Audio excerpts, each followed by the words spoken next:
Découvrez ce nouveau chronique qui parle du pacte du miroir maudit.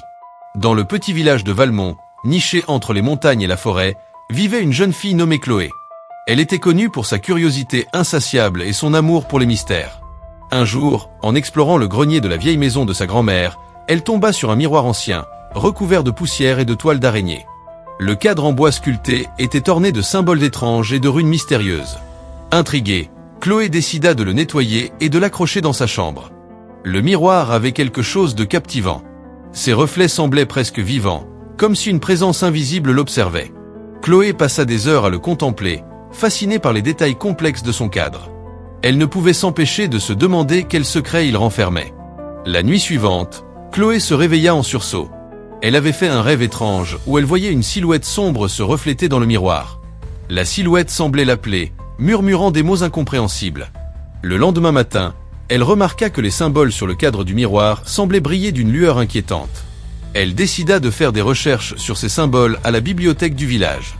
En chemin, elle croisa Madame Berthe, la vieille bibliothécaire, qui la regarda avec un air préoccupé. « Faites attention, Chloé, dit-elle d'une voix tremblante.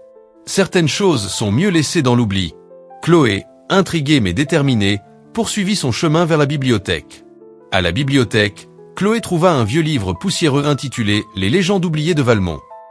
En le feuilletant, elle découvrit une histoire sur un miroir maudit. Selon la légende, ce miroir avait été créé par un sorcier maléfique pour emprisonner les âmes des innocents.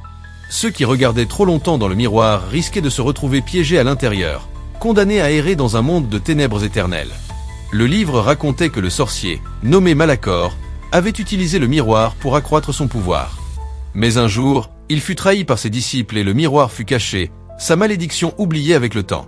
Chloé frissonna en lisant ces lignes. Elle savait qu'elle devait en apprendre davantage. Chloé était terrifiée mais aussi fascinée.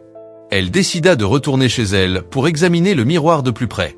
En le regardant attentivement, elle vit une inscription apparaître sur le verre, « Pacte du miroir maudit ». Soudain, une voix sinistre résonna dans sa tête. « Accepte le pacte et tu obtiendras ce que tu désires le plus. Mais en échange, tu devras me donner ton âme. » La voix était envoûtante, presque hypnotique. Chloé sentit une force invisible l'attirer vers le miroir. Elle lutta pour résister, mais la tentation était forte. Elle pensait à toutes les choses qu'elle pourrait obtenir, la richesse, le pouvoir, la connaissance. Mais elle savait aussi que le prix à payer était trop élevé. Chloé, elle décida de résister à la tentation et de trouver un moyen de briser le pacte. Elle passa des nuits blanches à réfléchir, à chercher des solutions. Elle se souvint des paroles de Madame Berthe et décida de retourner à la bibliothèque. Peut-être y trouverait-elle des réponses. Chloé se lança dans une quête pour trouver un moyen de détruire le miroir maudit. Elle parcourut les forêts, les montagnes et les villages voisins, cherchant des indices et des conseils. Elle rencontra des sages, des sorcières et des ermites, chacun lui donnant un petit morceau de la solution. Dans la forêt de Valmont, elle rencontra une vieille sorcière nommée Mélusine. Celle-ci lui parla d'un artefact ancien appelé la clé de lumière. Cet artefact avait le pouvoir de purifier les objets maudits. Chloé apprit que la clé était cachée dans une grotte secrète, gardée par une créature redoutable. Finalement, Chloé découvrit que pour briser le pacte, elle devait trouver un artefact ancien appelé la clé de lumière. Cet artefact avait le pouvoir de purifier les objets maudits. Elle apprit que la clé était cachée dans une grotte secrète, gardée par une créature redoutable. Mélusine lui donna une carte ancienne et lui expliqua comment trouver la grotte. Chloé savait que le chemin serait périlleux, mais elle était déterminée à sauver son âme et celle des autres. Avec détermination, Chloé se rendit à la grotte.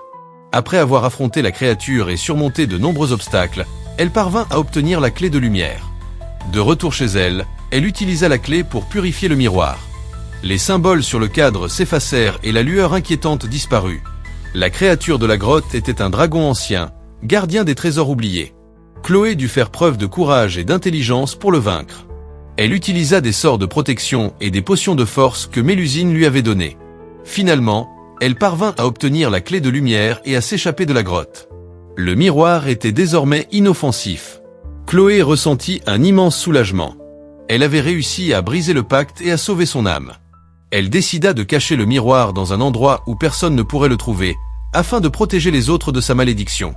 Chloé enterra le miroir dans une clairière secrète de la forêt, marquant l'endroit avec une pierre gravée de symboles de protection. Elle savait que le miroir ne causerait plus jamais de mal. Chloé devint une légende dans le village de Valmont. Les habitants racontaient son histoire avec admiration et respect. Elle avait prouvé que même face aux forces les plus sombres, la détermination et le courage pouvaient triompher. Et ainsi, le village retrouva la paix, sachant que le miroir maudit ne causerait plus jamais de mal. Les années passèrent, et Chloé devint une sage respectée. Elle enseigna aux jeunes générations l'importance de la curiosité et du courage. Son histoire fut transmise de génération en génération, rappelant à tous que même les objets les plus innocents pouvaient cacher des secrets terrifiants.